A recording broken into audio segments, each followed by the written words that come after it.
So for this month of July, we have the Disability Pride Month, so to speak. And I was thinking of several people that I could interview. And here we have Paolo Stanchi, and who is a friend of mine that I've actually known for maybe 6 years now. And I think we Yes. started our journey together as OTs in the memorial system. And thinking through several people, I thought he would be a perfect person. So without further ado, here we have Paolo, and he's actually going to give us a little cooking show too while we're recording. So, Paulo, tell us, can you share a little about your OT journey? Like, why did you become an OT in the first place? That's a good question. I guess this requires another story. When I was 22 years old, 13 years ago, I had a very serious multi-trauma. I was scuba diving and got attacked by a shark. So I had to have my left leg amputated through the knee, so an above the knee amputation. And then I had a bunch of essentially lacerations to my hand. I had a bunch of pretty much in my right hand. I broke a bunch of the tendons, and they were able to repair some and not all of them. And then on my left hand, they had to repair everything. They had to repair the nerves, the tendons, the ligaments. They even had to graft a vessel to my wrist, or I would have lost my hand transradially, or I would have lost my arm transradially. So after that, I had extensive therapy, and after all my surgeries, I had little to no function in my left hand, and thanks to occupational therapy, I was able to get. I wouldn't say it's not perfect; it's far from perfect, but I was able to get a lot of function in my hand, and I just appreciated, or I really was intrigued by the people I was working with, or who were working with me essentially. And I asked them a bunch of questions. Essentially, I had to become my own therapist because I saw the bill one day and I saw how big the therapy bill is, especially when you go over how much insurance gives you. Mhm. So I became my own therapist. And then, after working for a little bit and I talked to my family about it, I decided to become a therapist myself. Obviously, I had to go back to school. So that was definitely a big hurdle, but you're in school now, so you know all about it. And yeah, I went back. I had great therapists, and I was working in environmental protection, so I wasn't making a lot of money, and I could see the writing on the wall was I would be poor forever. So OTs, we make good money. We don't make crazy money, but enough money to live and have a decent lifestyle. And I was living at home with my parents, and I was just like, I will never move out. If you don't find a career that's a little better, but thankfully, my family did help me with paying for school because if not, I know it's really, really tough. And um, so yeah, that's how I became a therapist. I had a lot of therapy, and I will credit my therapist. They were amazing people, and I was just like, I want to be like these. I want to be just like them. And my both my parents work in the medical field, so they're just very naturally good at helping people, and I feel like I have that trait as well. And I definitely have it and use it whenever I'm working with people, of just being good at helping people and understanding where people are coming from, and just being able to, I would say, communicating and talking is probably the biggest part of our job. Like many jobs, Mhm. the way you talk to people is dictates how 80 to 90% of your day goes, just by talking to people. Absolutely, how we communicate for sure. Um, and then so then you became an OT. And Yeah. wait, so let's take a step back. Where were you when you received the OT services? What were you in? I think I remember you were in Hawaii, or So I was born in Hawaii, but my family, my parents live in Delaware now. So I I had most of my services in Delaware, and then actually was I returned to school at University of Miami, so I had a bunch of services down here. And Hmm. actually, I had when I was in my last semester of school, I met the head of the PT program, and he had me take one, it was like a one credit class, like a PT class, and um I liked it a lot, and I just met the other people that were becoming PTs, and I just like the idea of what they were doing and the profession. They all seemed very excited and motivated for their profession. So I think that also kind of motivated me, or just meeting a bunch of physical therapy students Hmm. kind of made me feel like, oh, this is a great team to be joining, and this is a good profession. And obviously, you're it's jobs like this are recession. I don't know how to put it, but you might not get paid the most, but you're never going to go without a job, so to speak. So I kind of like the idea of that, when I was kind of lining this all up. Hmm. Yeah, 100%.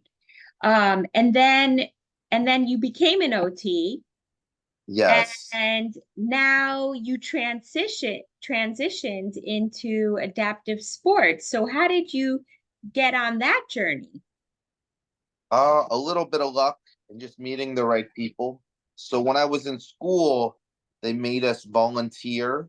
That was just one of our grades. And actually, my grade was so bad at it, they actually did away with it after I left. But luckily, they was still around. So they made us like do all this volunteering and log all these volunteer hours. And I volunteered for, they don't have it anymore, but the Adaptive Sports Expo with Ray. And I Hmm. met Ray, and I wasn't even done school, but Ray kind of gave me, I didn't even expect it or see it coming, but he pretty much gave me a job interview on the spot and was like, I want you to help me. And Ray was very aware of the fact that he would likely get promoted and have to pass this down to somebody. So we met, and a friend of a friend kind of told him about me, and we met, and he was just like, hey, if you ever want to, if you ever, and it wasn't that easy. He was like, oh, hey, I got a job for you. I'd love for you to come and take this over. And it wasn't quite said like that. And he had asked many, many times for me to actually get a job. I'm pretty sure Doug was the one who okayed it. And I know they said no a bunch of times, but I was working at the hospital. Right. You remember, because I was there when you were there when I started. And I remember being there, and then I'd see Ray every day. And I think he just kept asking and asking and asking. And then eventually uh, they put me in a position to help Ray. And then as of last year, Ray passed on the program to me. Yeah, he took you under his wing, and then you took it over from what I saw with my eyes, which I thought was really amazing. So what are some programs that you're running with adaptive sports? So I run a weekly program. I call it adaptive fitness class, and Hmm. we do it at the outpatient. So we do it across the street at the outpatient. We do it every Friday from 4 to 5 p.m. I have anywhere from like 2 to 5 participants. And then luckily I What have kind of participants? mostly, so brain injury and stroke would Hmm. probably be the primary, or multi-trauma. Mostly stroke. Mostly, I mean, that's our hospital. I don't want to say that's our bread and butter, but it is our bread and butter, is taking care of stroke patients. So mostly stroke patients, or motor vehicle accidents that are multi-traumas. I have a Hmm. couple like that, and some And it's people have for gone through. free. Yes, yes, that's the whole point of it. The beauty of it is, in life, there aren't a lot of things for free, but I would say this is truly for free. I do have people sign a waiver that just says you can't sue me or the hospital. There is some risk in this, but aside from that, that is the only cost, and some sweat. I always say it's going to cost you some sweat. Good. So That's a good thing. Yeah. we do that every Friday, and essentially the purpose is, and just like an OT, have the client identify their goals. What do they want? You know, try to give them the physiological, like I had a patient say he had a walker. He's like, I don't like walking with a walker, and then he progressed from a walker to a 4-prong cane, Now he uses a one prong cane, and sometimes he can walk without a cane. So, when I first met him, he'd be like in a wheelchair and somebody would be pushing him, or he'd be on a walker, and walkers are clunky and annoying. And to put the wheelchair in and out of the car, his mom could barely lift it, and then he was like, I want to walk better. So, little by little, and it's not just me, he works out. There's other free workouts within the community that he takes advantage of. And so, that's probably the best example of what I could say if some, giving me a goal and saying, all right, we're going to work with this. And for a lot of what we do, I'm showing people things they can do at home. And I say, hey, we're working out 1 day a week. I need you to do this, 20 minutes a day, just a simple, range of motion for your elbow, or, people with with the stroke side, with an involved stroke side, say, hey, this is how you can weight bear through your shoulder. This is how you can weight bear through your elbow, or get range of motion out of your wrist. And some of it is we're just looking for any sort of return, or just to make things so it doesn't get worse. Like, a lot of people have subluxed shoulders, and Mm-hmm. are you ever going to pull that shoulder back into the shoulder girdle? Probably not, but just to Mm-hmm. make it better than what it was. Or I convinced somebody to wear a sling that wasn't wearing a sling, because I'm like, gravity's not your friend these days. And he occasionally, it's annoying, but he's like, he does wear it sometimes. So little things like that, just edgy. Like, That's I guess awesome. I take it for granted, but health literacy, people don't have a lot of health literacy. So, Correct. like, I take it for granted, but not everybody has health literacy. And then you also do, I know you guys have an awesome basketball team. Is there also yeah, there's a women's team, a men's team, tennis. Tell me a little So more yeah, about the other stuff.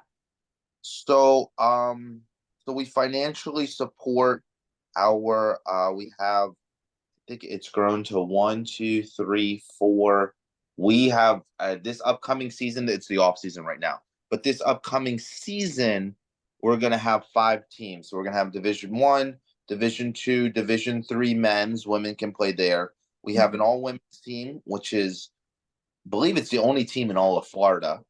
And then we have, I believe it's a juniors team, 16 and over, and that's one of 2 in all of Florida. So Wow. a bit of a novelty, but my goal is, give it 10, 15 years, every county should have, their own. I grew up playing so many sports, and you almost take it for granted. You play all these teams and sports, and for them to play a game, think of our junior team, the next closest team is in Jacksonville. Mm-hmm. You got to go to Jacksonville, or they got to come to here, or if you want to play, or Georgia or South Carolina or Alabama. So if you want to play a game, you got to travel hundreds of miles. And I grew up playing sports. You drove 5 miles down the road, there was another 5 schools, that you could play. Let me ask you an interesting question. So you get all walks of life in your adaptive sports.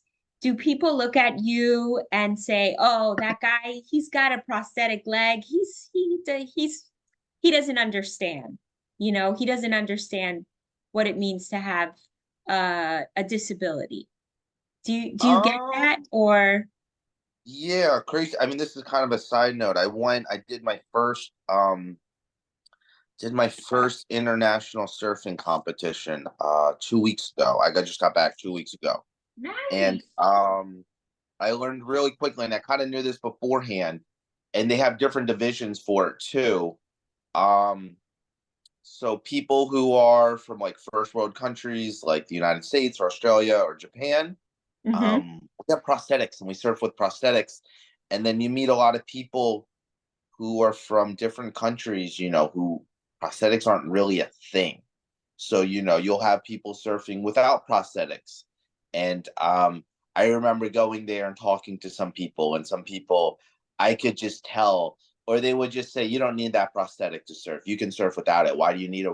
Why don't you just take it off and surf? And I'm like, this is how I do it. But like, I could see that they were a little like, and I don't know if it was intentional or they even knew it, but they were a little like, oh, you have a prosthetic, like, look at you, lucky you, American, this and that. I'm like, I'm proud to be. You're not.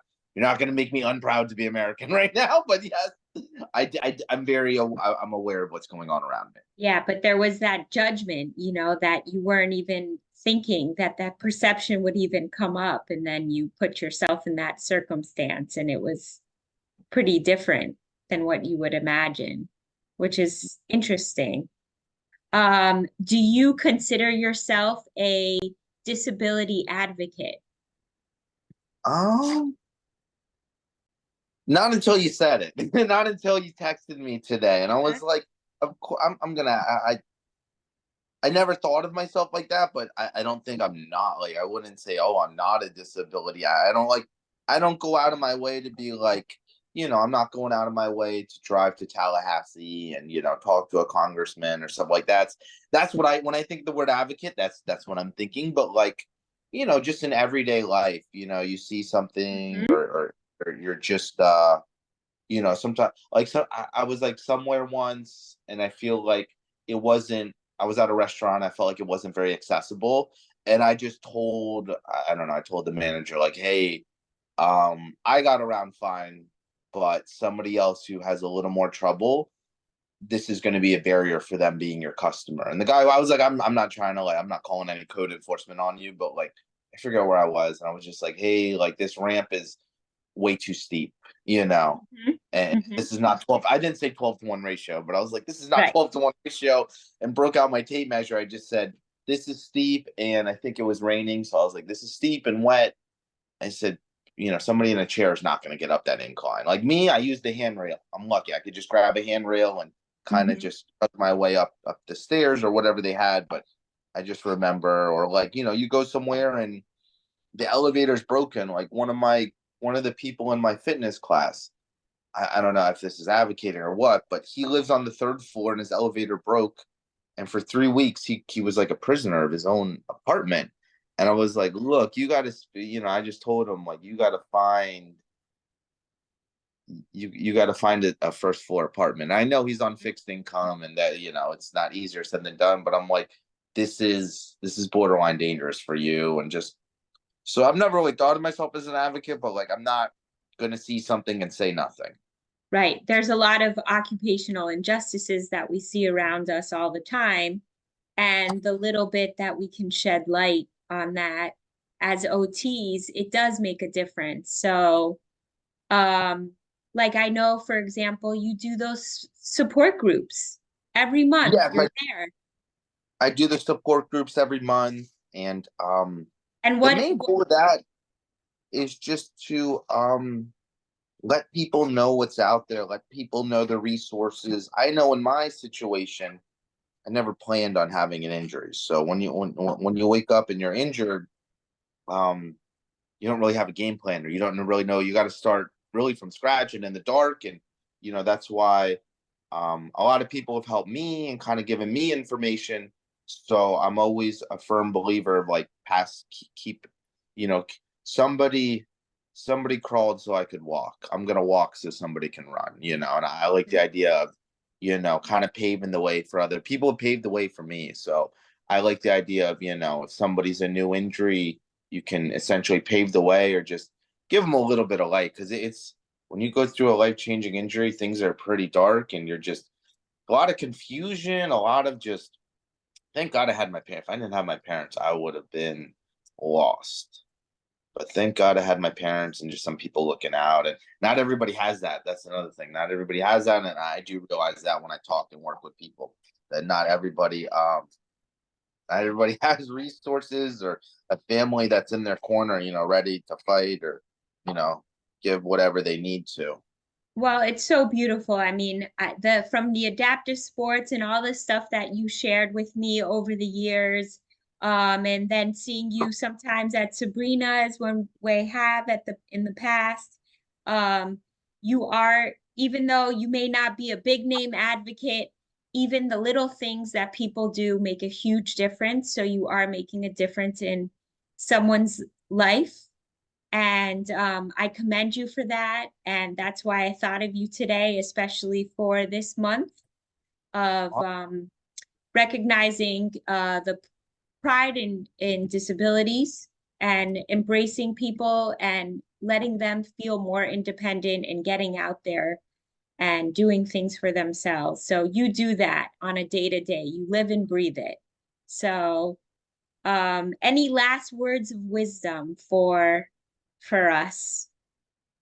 I just want to thank you for interviewing me, and I just want to say good luck with school, because I know that's I don't think I could ever go back to school.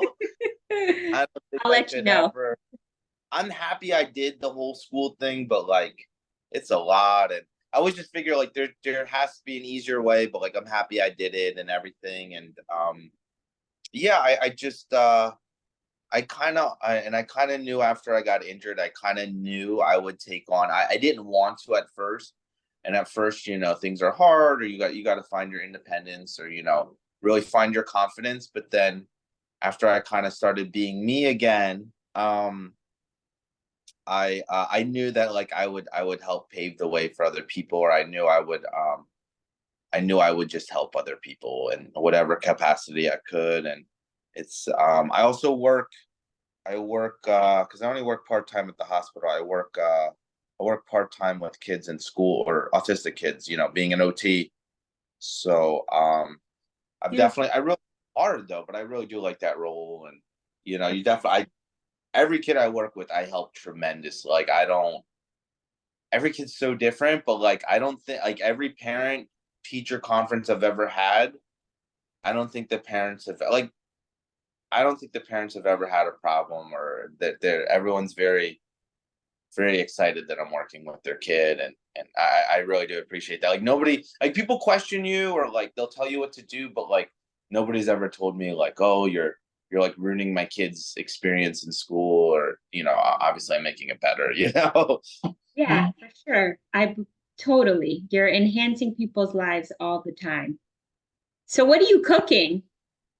Um, I'm gonna What are we make gonna have at the end of this? You cooked a lot. Oh, turkey nice. burgers. So I got this, and then Okay.